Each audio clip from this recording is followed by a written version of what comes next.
Hey guys, what's up? So, kamusta kayo dyan? So, welcome back here again sa aking YouTube channel. And sa video ito guys, tuturuan ko kayo kung paano mag-recharge or paano mag-top up ng code points para sa ating Call of Duty mobile account gamit ang ating regular load sa ating SIM card. Okay? Pero bago ang lahat, kung bago ka pa lamang dito, please mag-subscribe ka at i-like mo na rin ang video ito para mas i-recommend pa ito ni YouTube sa iba pang mga viewers na hindi pa alam kung paano bumili or mag-recharge top up ng code points para sa kanilang Call of Duty mobile account. Bali guys, ito pala ang aking Call of Duty mobile account at meron akong 3,487 na code points. So mahalagang alam natin kung ilan ang ating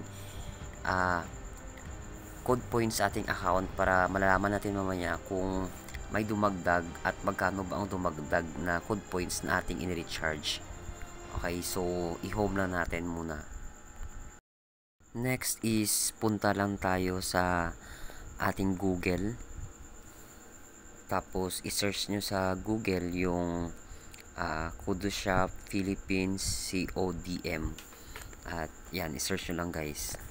Then kapag lumabas na, i-click lang ito at automatic na dadalhin kayo sa store ng Kudoshop. Kapag ganito naman yung lumabas guys, ayan, scroll up mo lang para makita mo yung mga amount ng Garena Shells na pwede mong mabili. Bali, ang Garena Shells pala ay ginagamit para makabili ng code points para sa ating Call of Duty mobile account. Remind ko lang pala na medyo complicated yung proseso ng pagbili ng code points para sa ating CODM account.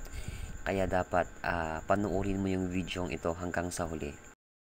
Bali, ang 10 Garena Shells ay nagkakatumbas ng 20 code points sa ating Call of Duty mobile account. Tapos ang 20 Garena Shells naman ay nagkakatumbas ng 40 code points sa ating Call of Duty mobile account. Bali dito marami kang pagpipilian kung ilang Garena Shells yung pwede mong bilhin. So dahil nga tutorial ito, kaya pipili lang ako dito ng 10 Garena Shells, which is equivalent yan ay 20 code points sa aking Call of Duty mobile account guys. Then kapag nakapili ka na, i-scroll up mo lang ulit. Tapos dito sa number 2 or select payment method, ano naman yung gagamitin mong pambayad. So dito marami kang pagpipilian tulad ng GCash, Smart, Maya, dito na SIM card, o di kaya Visa, GrabPay at marami pang iba. So sa mga nagtatanong kung bakit wala na po ba yung TM at Globe, oo, wala na yung TM at Globe kasi nga inalis na ito or ayaw na mag-collaborate ng Globe Telecom sa lahat ng store. Kaya hindi na muna tayo makapag recharge gamit ang regular load sa ating SIM card na TM at Globe, at hindi ko alam kung babalik pa ba ito or hindi na. Bale, yung 10 Garena Shells kung gagamitin mo pambayad ay regular load sa iyong Smart or Token Text ay nagkakalaga ito ng 15 pesos na regular load. Pero kung sa Maya naman, e-money wallet, ay nagkakalaga lang ito ng 10 pesos. Samantala dito naman sa ating D2 SIM card ay nagkakalaga ito ng 12 pesos na regular load, at ang gagamitin ko dito ay ang regular load sa aking D2 SIM card.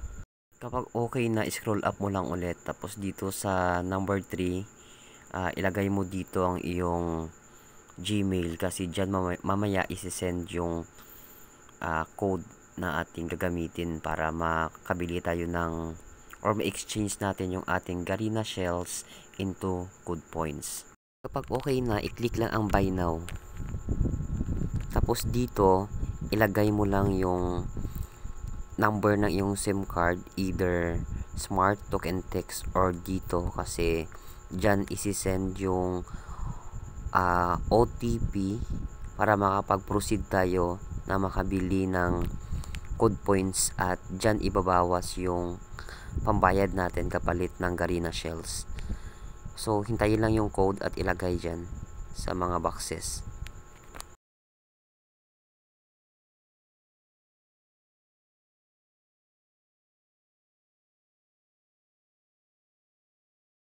So ayun, nakapagbili na tayo ng Garena shells at ang next natin na gagawin ay i-exchange natin ito ng code points. Ngayon, scroll up mo lang tapos pindutin itong back to Garena shells vouchers. Dito, tingnan mabuti kung ano yung gagawin ko. Dito, need natin i-copy ang mga numero na ito.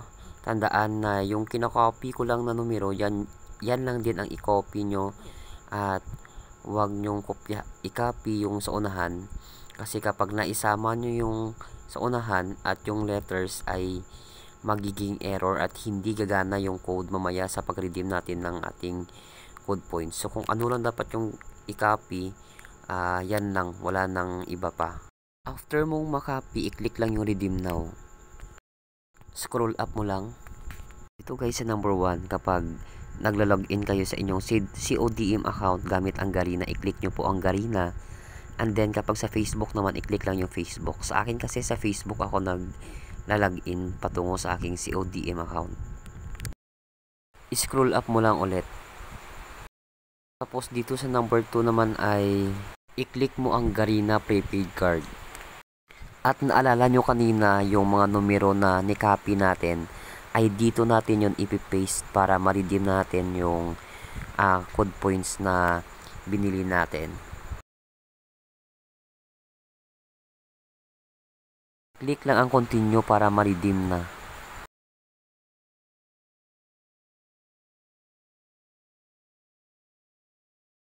Tagumpay kaibigan, successful na ang pagbili mo ng code points para sa iyong Call of Duty mobile account.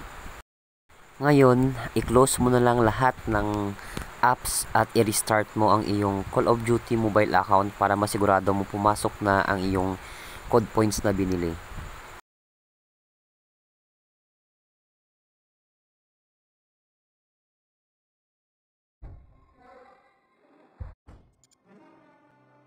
So ayan guys, pumasok na yung code points na binili ko. So bali kanina yung code points ko ay 3,487, ngayon naging 3,507 na siya at tumagdag na yung 20 na code points. At ito rin yung isang patunay na successful yung pagbili ko ng code points kasi top up any amount of code points para ma-redeem mo ito. So ayan naman guys sa video ito, sana nakatulong po sa inyo ito at huwag kalimutang mag-subscribe at i-like ang video ito para mas i-recommend pa ito ni YouTube sa iba pang mga viewers na hindi alam kung paano mag-recharge ng code points gamit ang kanilang regular load sa kanilang SIM card. So thank you so much.